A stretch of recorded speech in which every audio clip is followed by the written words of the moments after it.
Cartoons are basically short stories. I tried to find one that didn't have a whole lot of words. Not all of them have happy endings. So how did I get started cartooning? I doodled a lot as a kid, and if you spend enough time doodling, sooner or later something happens. All your career options run out, so you have to make a living cartooning. Actually, I fell in love with the ocean when I was a little boy, when I was about 8 or 9, and I was particularly fascinated with sharks. This is some of my early work. Eventually, my mom took the red crayon away, so it got really... But I'd like to relate to you a childhood experience of mine that really made me see the ocean differently. And it's become the foundation of my work, because I feel like if in a day I could see the ocean differently, then I could evoke that same kind of change in others, especially kids. Before that day, this is how I saw the ocean. It's just a big blue surface. And this is how we've seen the ocean since the beginning of time. It's a mystery. There's been a lot of folklore developed around the ocean, mostly negative. And that prompted people to make maps like this, with all kinds of wonderful detail in the land. But when you get to the water's edge, the ocean looks like one giant puddle of blue paint. And this is the way I saw the ocean at school. As if to say, all geography and science lessons stop at water's edge. This part's not going to be on the test. But that day I flew low over the islands. It was a family trip to the Caribbean, and I flew in a small plane low over the islands. This is what I saw. I saw hills and valleys. I saw forests and meadows. I saw grottos and secret gardens and places I'd love to hide as a kid if I could only breathe underwater. And best of all, I saw the animals. I saw a manta ray that looked as big as the plane I was flying in.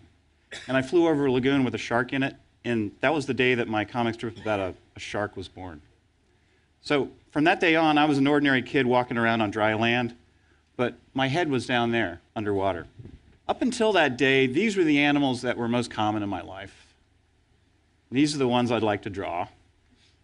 All variations of four legs and fur.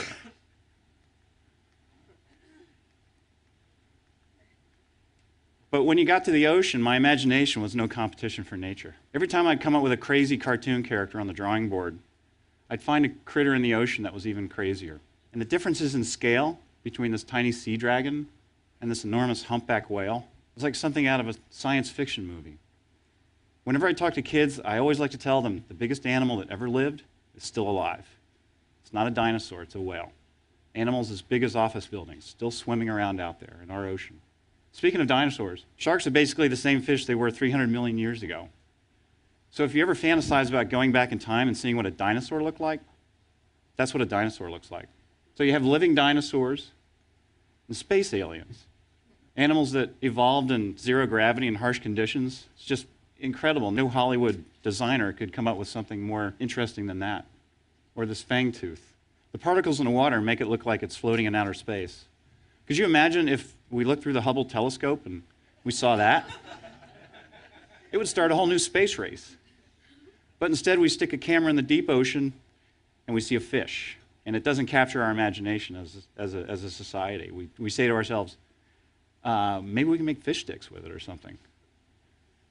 So what I'd like to do now is try a little drawing.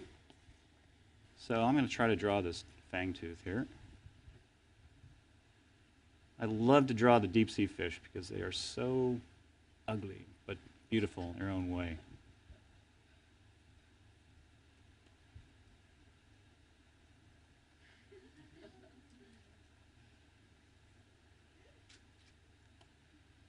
Maybe we can give them a little bioluminescence here. Give them a headlight, maybe a brake light, turn signals. But it's easy to see why these animals make such great cartoon characters, their shapes and sizes. But some of them actually seem to have powers like superheroes in a comic book. For instance, take these sea turtles.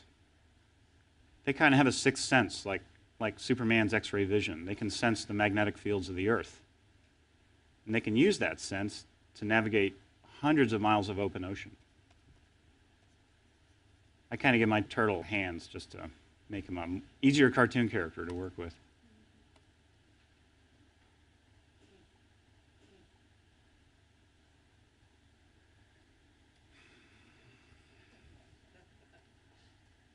Or take this sea cucumber. It's not an animal we draw cartoons of or draw at all. He's like an underwater Spider-Man. He shoots out these sticky webs to entangle his enemy. Of course, sea cucumbers shoot him out the rear, which, in my opinion, makes him a much more interesting superhero. He can't spin a web anytime. He's got to pull his pants down first. Or the blowfish. Blowfish is like the Incredible Hulk. He can change his body into a big, intimidating fish in a matter of seconds. I'm going to draw this blowfish uninflated.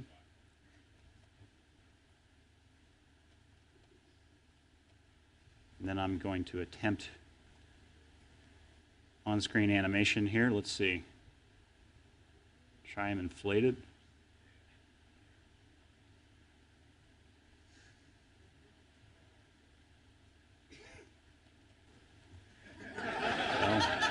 You talking to me? See, he can inflate himself when he wants to be intimidating. Or take the swordfish. Could you imagine being born with a tool for a nose? When you think he wakes up in the morning, looks in the mirror, and says, "Somebody's getting stabbed today." Or this lionfish, for instance. Imagine trying to make friends covered with razor-sharp, poisonous barbs. That's not something you want to put on your Facebook page, right?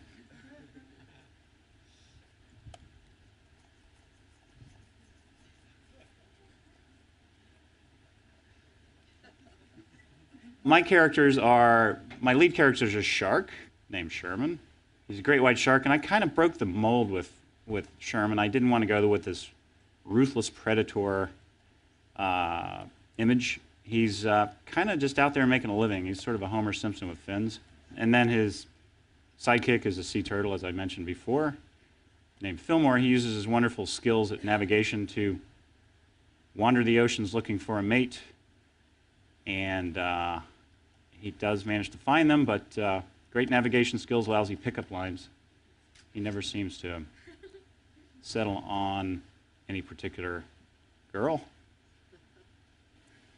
I have a hermit crab named Hawthorne who doesn't get a lot of respect as a hermit crab, so he kind of wishes he were a great white shark.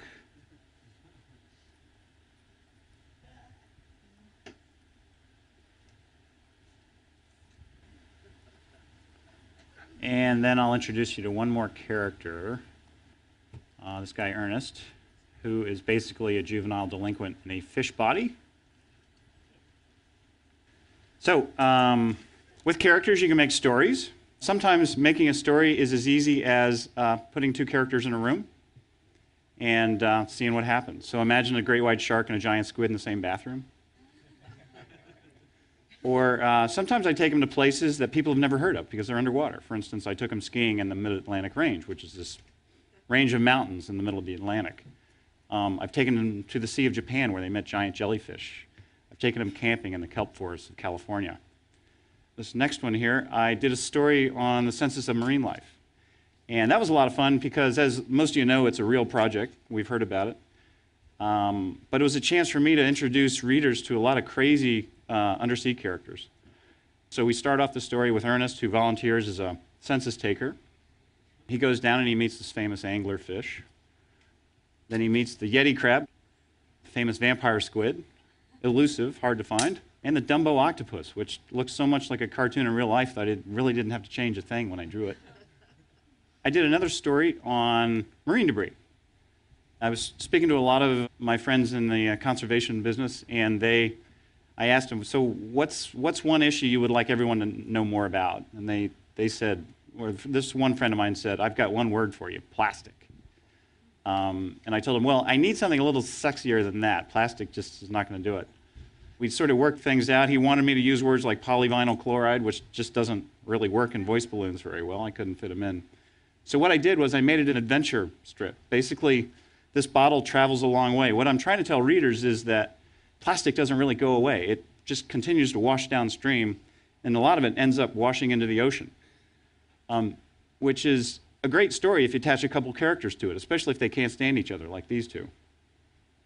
So I sent them to Boise, Idaho, where they dropped a plastic bottle into the Boise sewer system, and it ended up in the Boise River, and then onto the Columbia River, and then to the mouth of the Columbia and to the Pacific Ocean, and then onto this place called the Great Pacific Garbage Patch, which is this giant Pacific gyre in the North Pacific where a lot of this plastic ends up floating around. And then back onto the lagoon. So that was basically a buddy story with a plastic bottle following along. So a lot of people remembered the plastic bottle anyway, but we really talked about marine debris and plastic in the course of that one. The third storyline I did about a year and a half ago was probably my most difficult. It was on shark finning, and I felt really strongly about this issue. And I felt like since my main character was a shark, the comic strip was a perfect vehicle for telling the public about this. Now, finning is the act of taking a shark, cutting the valuable fins off, and throwing the live animal back in the water. It's cruel, it's wasteful. There's nothing funny or entertaining about it, but I really wanted to take this issue on. I had to kill my main character, who is a shark. We start with Sherman in the Chinese restaurant, who gets a fortune that he's about to get caught by a trawler, which he does. And then he dies. He gets finned, and he gets thrown overboard.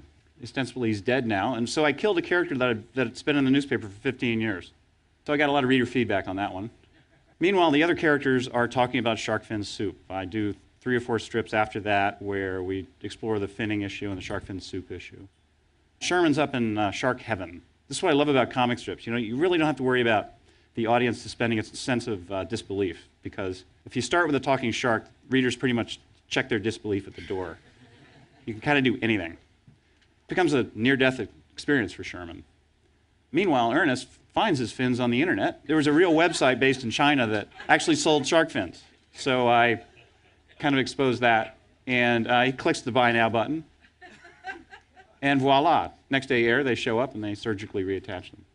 I ended that series with a kind of a mail-in petition that encouraged our National Marine Fisheries Service to force other countries to have a stronger stance with shark management. Thanks. I'd like to end with a little metaphor here. I've been trying to think of a metaphor to represent Mission Blue, and this is what I came up with. Imagine you're in an enormous room, and it's dark as a cave. And you can have anything in that room, anything you want, but you can't see anything. You've been given one tool, a hammer. So you wander around in the darkness, and you bump into something, and it feels like it's made of stone. It's big, it's heavy, you can't carry it away, so you bang it with your hammer, and you break off a piece, and you take the piece out into the daylight. And you see you have a beautiful piece of white alabaster. So you say to yourself, well, that's worth something. So you go back into the room, and you break this thing to pieces, and you haul it away. And you find other things, and you break that up, and you haul those away, and you're getting all kinds of cool stuff. And you hear other people doing the same thing. So you get this sense of urgency, like you need to find as much stuff as possible, as soon as possible. And then somebody else stops, and they turn up the lights, and you realize where you are. You're in the Louvre. And you've taken all this complexity and beauty, and you've turned it into a cheap commodity. And that's what we're doing with the ocean. And part of what Mission Blue is about is yelling stop, so that each of us, explorer, scientist, cartoonist, singer, chef, can turn up the lights in our own way. And that's what I hope my comic strip does in a small way. That's what I like what I do. Thanks for listening.